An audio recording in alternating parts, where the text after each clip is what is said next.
May 12th, 2 Kings 23 and 24. 2 Kings 23.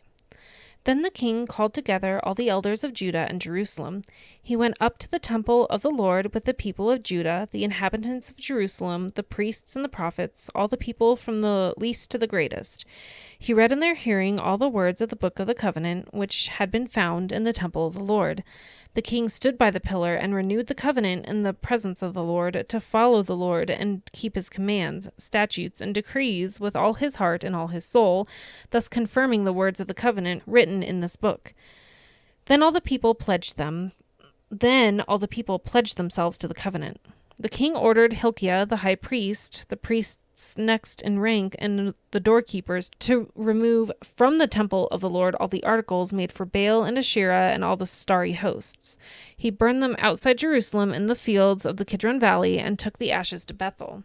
He did away with the idolatrous priests appointed by the kings of Judah to burn incense on the high places of the towns of Judah and on those around Jerusalem, those who burned incense to Baal, to the sun and moon, to the constellations, and to all the starry hosts. He took the Asherah pole from the temple of the Lord to the Kidron Valley outside Jerusalem and burned it there. He ground it to powder and scattered the dust over the graves of the common people. He also tore down the quarters of the male shrine prostitutes that were in the temple of the Lord, the quarters where women did weaving for Asherah. Josiah brought all the priests from the towns of Judah and desecrated the high places from Geba to Beersheba, where the priests had burned incense. He broke down the gateway at the entrance of the gate of Joshua, the city governor, which was on the left of the city gate. Although the priests of the high places did not serve at the altar of the Lord in Jerusalem, they ate unleavened bread with their fellow priests. He desecrated Topheth, which was in the valley of Ben Hinnom, so no one could use it to sacrifice their son or daughter in the fire to Molech. He removed from the entrance to the temple of the Lord the horses that the kings of Judah had dedicated to the sun. They were in the court near the room of an official named Nathan Melech. Josiah then burned the chariots dedicated to the sun. He pulled down the altars the kings of Judah had erected on the roof of the upper room of Ahaz, and the altars Manasseh had built in the two courts of the temple of the Lord. He removed them from there, smashed them to pieces, and threw the rubble into the Kidron Valley. The king also desecrated the high places that were east of Jerusalem, on the south of the hill of corruption, the ones Solomon, king of Israel, had built for Ashtoreth, the vile goddess of the Sidonians, for Chemosh, the vile god of Moab, and for Molech, the detestable god of the people of Ammon. Josiah smashed the sacred stones and cut down the Asherah poles and covered the sites with human bones.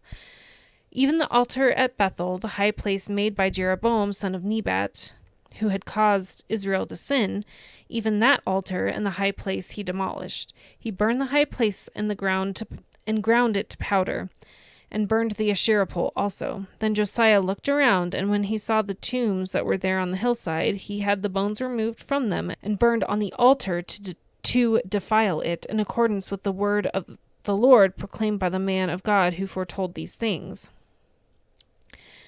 The king asked, "What is that tombstone I see?"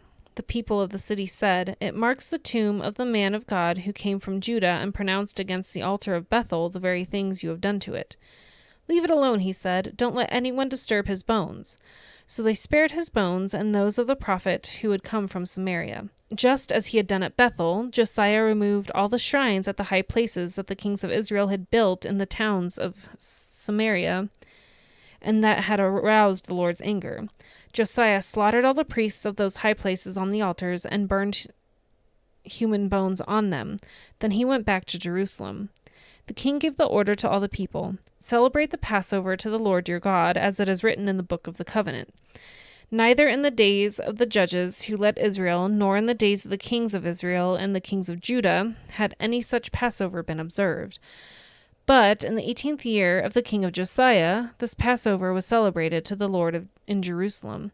Furthermore, Josiah got rid of the mediums and spiritists, the household gods, the idols, and all the other detestable things seen in Judah and Jerusalem. This he did to fulfill the requirements of the law written in the book that Hilkiah the priest had discovered in the temple of the Lord. Nor before nor after Josiah was there a king like him who turned to the Lord as he did, with all his heart and with all his soul, with all his strength, in accordance with all the law of Moses. Nevertheless, the Lord did not turn away from the heat of his fierce anger, which burned against Judah because of all that Manasseh had done to arouse his anger. So the Lord said, I will remove Judah also from my presence, as I removed Israel, and I will reject Jerusalem, the city I chose, and this temple, about which I said, my name shall be there. As for the other events of Josiah's reign and all he did, are they not written in the book of the annals of the kings of Judah? While Josiah was king, Pharaoh Necho, king of Egypt, went up to the Euphrates River to help the king of Assyria. King Josiah marched out to meet him in battle, but Necho faced him and killed him at Megiddo. Josiah's servants brought his body in a chariot from Megiddo to Jerusalem and buried him in his own tomb. And the people of the land took Jehoahaz, son of Josiah, and anointed him and made him king in place of his father. Jehoahaz was 23 years old when he became king, and he reigned in Jerusalem 3 months. His mother's name was Hamutal, daughter of Jeremiah. She was from Libnah. He did evil in the eyes of the Lord, just as his predecessors had done.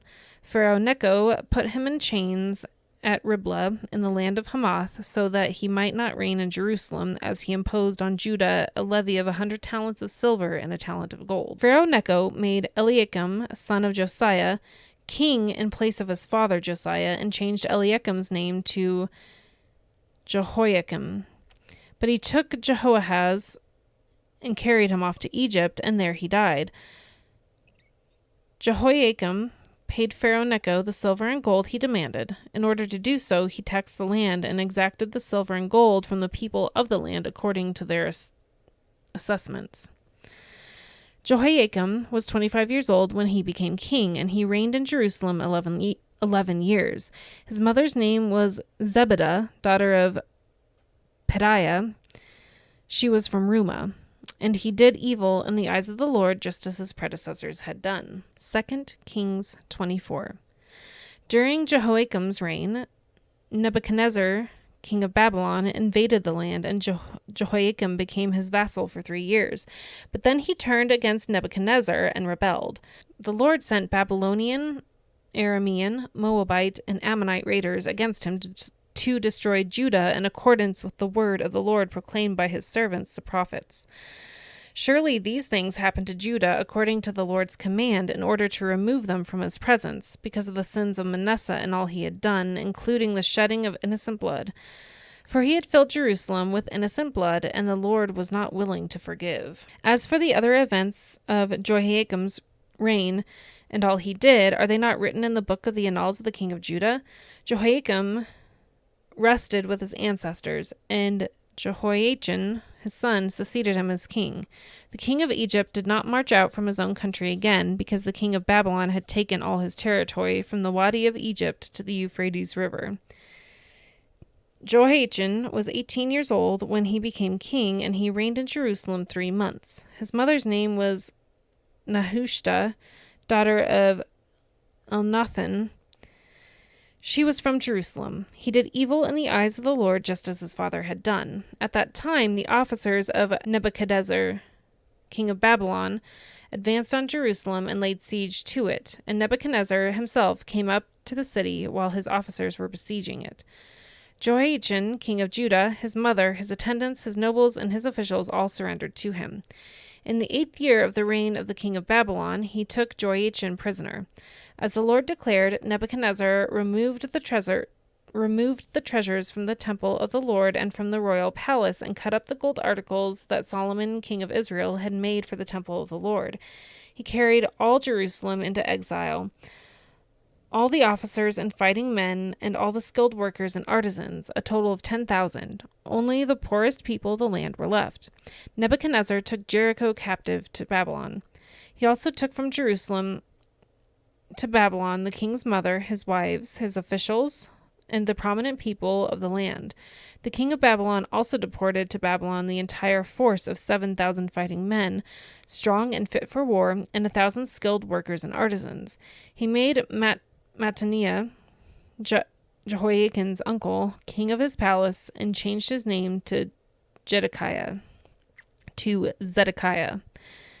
Zedekiah was 21 years old when he became king, and he reigned in Jerusalem 11 years. His mother's name was Hamutal, daughter of Jeremiah. She was from Libnah. He did evil in the eyes of the Lord, just as Jehoiakim had done. It was because of the Lord's anger that all this happened to Jerusalem and Judah, and in the end he thrust them from his presence. Now Zedekiah rebelled against the king of Babylon.